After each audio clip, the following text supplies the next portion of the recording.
Hey everyone! So a lot of you don't know me, so I'm going to introduce myself really quickly. My name is Morgan Stanchak. I graduated from St. James High School back in 2017, and back then I was one of Austin's youth group members, and Austin asked me to just give you guys a quick devotional today. I obviously wish I could give this to you guys in person. I would love to meet a lot of you and I'd love to be able to interact with a lot of you. But until we can meet in person over video, will do. A little more about me. I go to USC now. I'm a political science major and I'm a junior there. Go Gamecocks. So hopefully any of you graduating seniors, if you're going to USC in the fall, feel free to reach out to me. I would love to be your friend. I would love to help you find your group of people that you so desperately need in college, and I just would really love to meet you all. Even if you're not going to USC, I'd love to help you through any questions that you have about college or any questions that you have about freshman year. So feel free to reach out to me. I will give Austin my contact information for you all. So don't feel like texting me would be weird or anything. I'd love to help you guys. So until we can meet in person, sadly, these video devotionals will be sufficient, I guess. However, I won't be able to interact with you guys. So at the end of this devotional, it's kind of going to be quick because I know my attention span when I watch videos is very, very short. So I'm going to kind of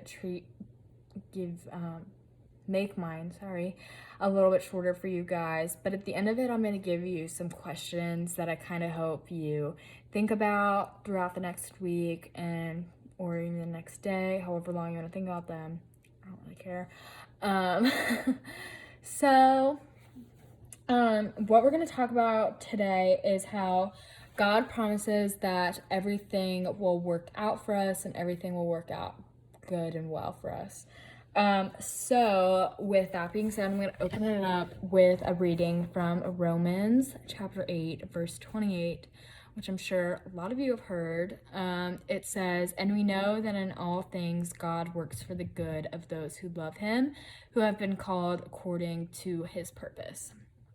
But I know when you read this verse alone, you kind of wonder why. Like, why does he work for all those who love him? Like, don't you better things to be doing? Like, you're God. So although there are many things that we don't understand, and there are so many ways we can get upset at God because life isn't going the way we think it should, which is a prime example of what is going on right now. We should be at the beach. We should be going to church. We should be going to school. We should be finishing up our senior year. We should be finishing up our first year of middle school with our teachers and our classmates in school. But why isn't it going the way that we want it to go? Why are we stuck at home with our families? I know we are supposed to love our families, but why are we stuck at home with them? So we only see part of the story. Every story has two parts. There's always the human part that we see and always what God sees. So always keep in mind that God has chosen and arranged every detail of your life and every single event, every relationship, everything that happens to us, everything has a purpose. And his plan is greater than anything we could have imagined. So who knows, after this, it's probably going to be like the best summer of our lives. After this, you go back to school and it'll be your best school year.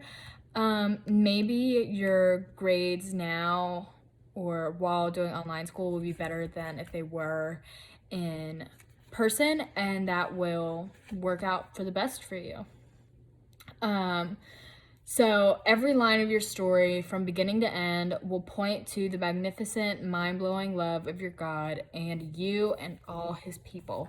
So everything right now God is doing for a reason. And I know that it's hard to say now what is that reason, but in Romans 8, chapter 28, it says that all things God works for the good of those who love him. So, like I said, I'm really reiterating this, but even though it doesn't sound or seem like any good could come for this, it will.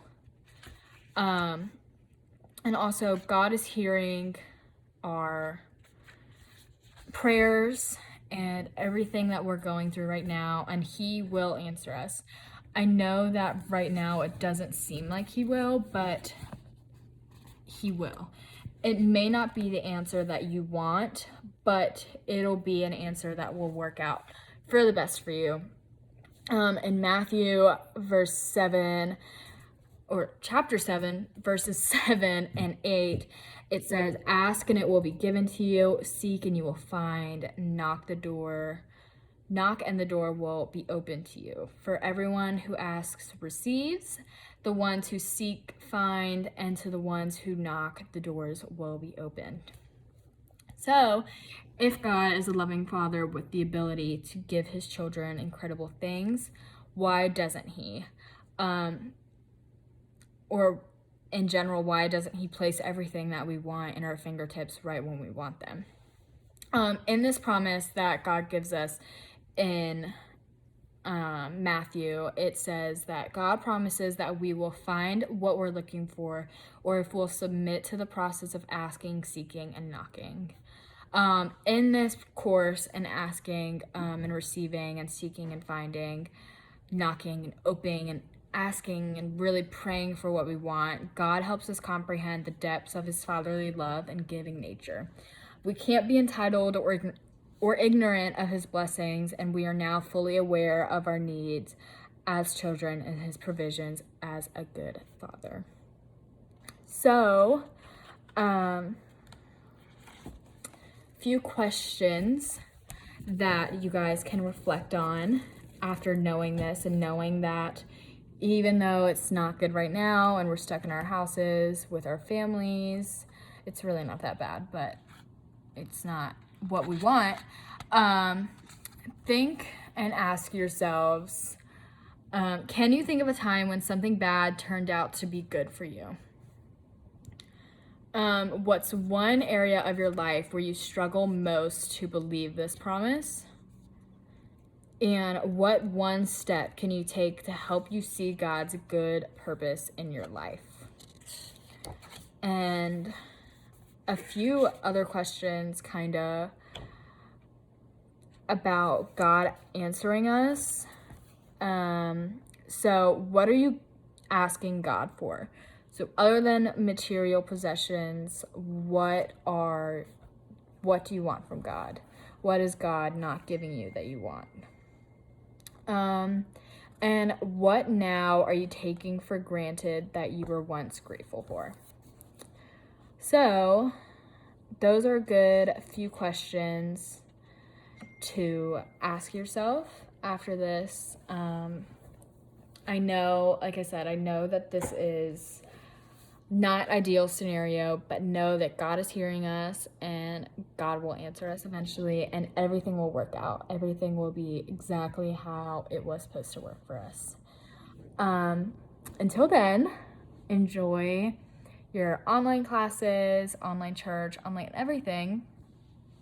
And I will be praying for you guys. I'm not a big public prayer. I don't know why, I just am weird about that. So know that when this video is over, I'm praying for all of you. If you have any questions or any additional prayer requests that you want to send me, feel free to follow me on Instagram and ask me in my DMs or text me, anything like that. I'll be happy to pray for you guys and answer any questions that you have. Yeah, until I can meet you guys in person, keep doing what you're doing. You guys are doing amazing. Austin has shared a lot of things on Facebook and Instagram, so I know that you all are doing great. But thanks for letting me share a few words with you guys, and I'll be praying for you guys, and good luck with school and everything. Bye.